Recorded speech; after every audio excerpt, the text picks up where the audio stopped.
I remember once watching when we had Comet, and then they brought the other ones in, the younger puppies. Ajax. So Yeah. I remember they were teaching Ajax to yawn.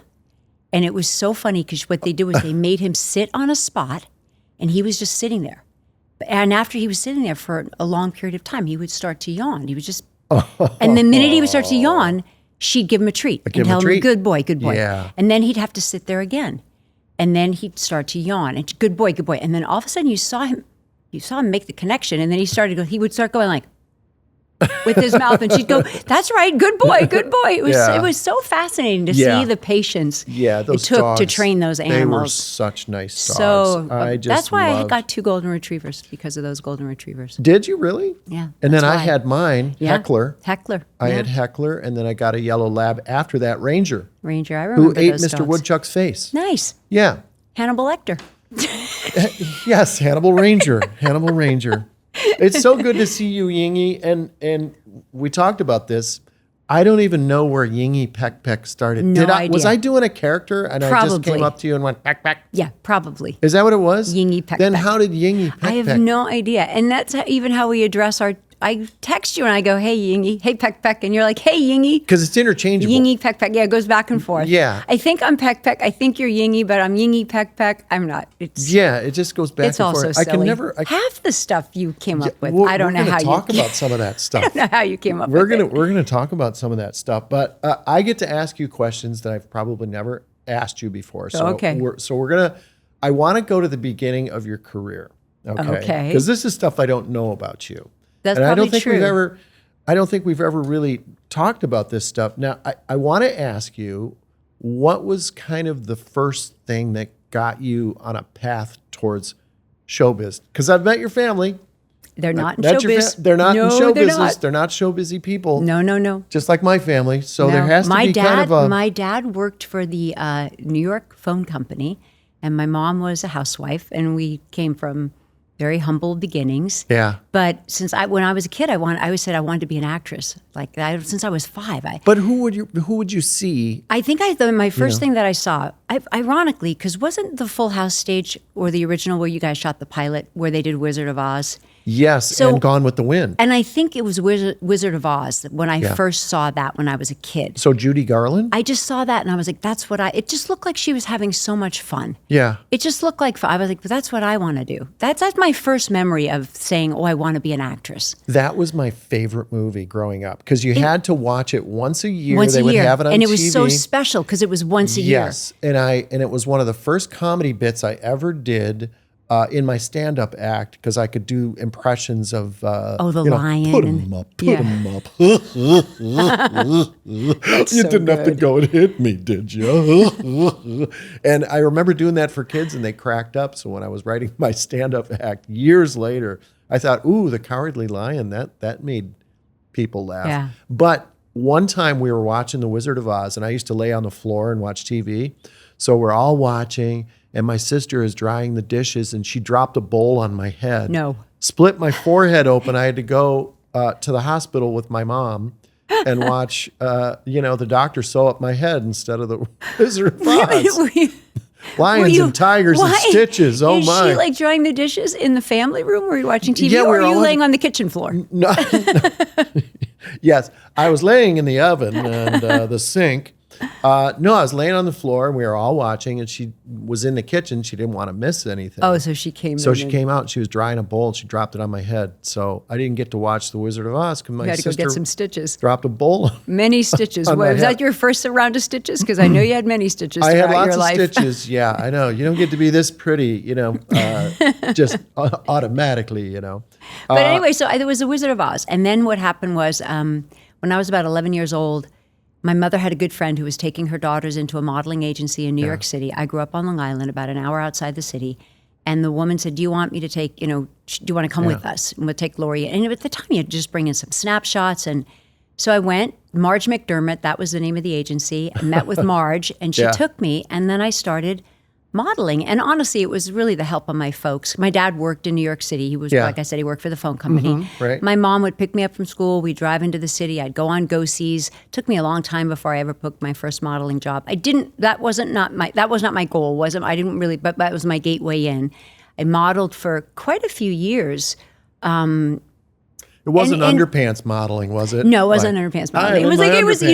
It was like Sears and Macy's and a lot of catalog work. And, okay. And Avon. Are you standing next to like a washer and dryer? Yeah. No, it was clothing. Sears did make clothing. Sears made clothing. Yeah, they did. Sears had like Sears and Macy's. Yeah, I'm pretty sure. All those catalog kind of companies. But I worked with Phoebe Cates and Brooke Shields, and we were all like just these kids just modeling, and I did that for a few years. I don't think I've ever seen any of those pictures. I bet you were go a cute to my mom's kid. house. She has them all. Oh, she has all those? Yeah. She's her attic is just filled with stuff. A vault of stuff I never want to see again. We just moved into our new house, and I have so much Full House stuff, like boxes and boxes. I'd like to see and that. Boxes, and I brought some of them. I brought some of my scripts that have my name on them. The TV That's guide so great that you cover saved all that. with Mary-Kate and Ashley. Annie Leibovitz. Annie took that. Annie Leibovitz shot that. She shot a few of our things. Yeah. I just remember being in one of the photo shoots that she did. Yeah. Yeah. I think it was. She didn't talk to me very much. She was very focused on John. Well, yeah. I get speaking of John, you guys were both on soaps now. So that was sort of my next. So I finally got on a soap opera. Edge of Night? The Edge of Night. Yeah. Right.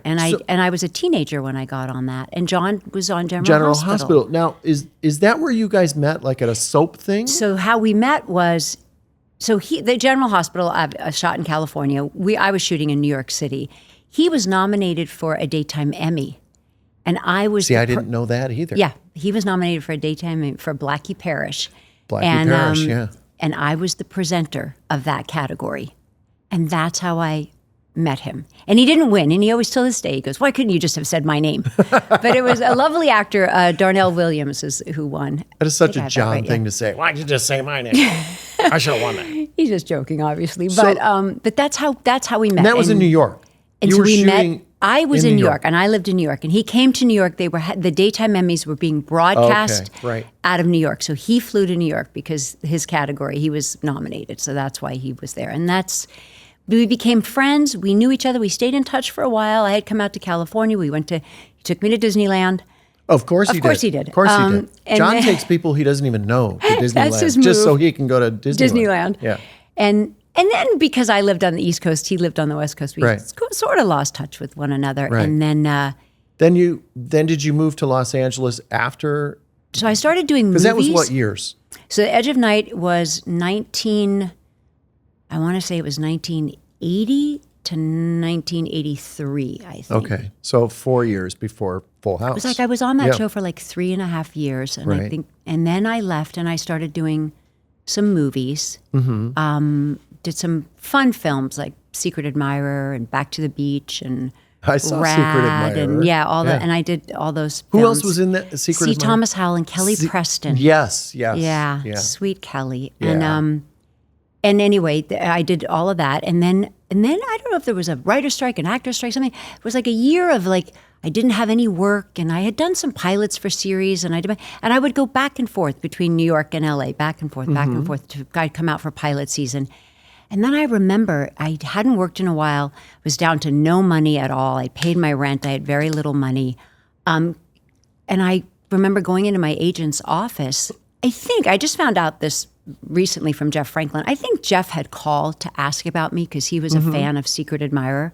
But my agent, being a typical agent, is like, oh, I just got this call for 6 episodes for this new show that my client, John Stamos, is in. Do you want to audition for this? But I think what happened was Jeff had called and asked if I would come in and audition. Okay. So, but I said, yes, I'll audition for anything. I need the money. And and I was like, and I know John Stamos. I was kind of friendly with him. And I botched his Emmy nod. And then I messed his Emmy up. And then I went, and it was only supposed to be 6 episodes. And I remember I went and I auditioned for Jeff, and then I had to go back and meet with Tom Miller and Bob Boyette. And then I had to do a little chemistry read with John. Right. And then I came on for the 6 episodes, and I will never forget when I was there the first week, and you guys were just not quite a hit. Like the show was just kind of chugging along. Yeah.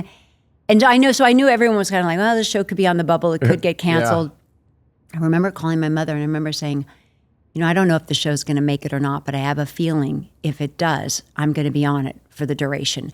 Because I remember we were doing a run through and you and Bob were cracking jokes and I was laughing and laughing and laughing and the writers were all there. And I'll never forget this, Dave. I will never forget you saying, if this show goes on, I think Lori's going to be with us for a long time. I will never forget that.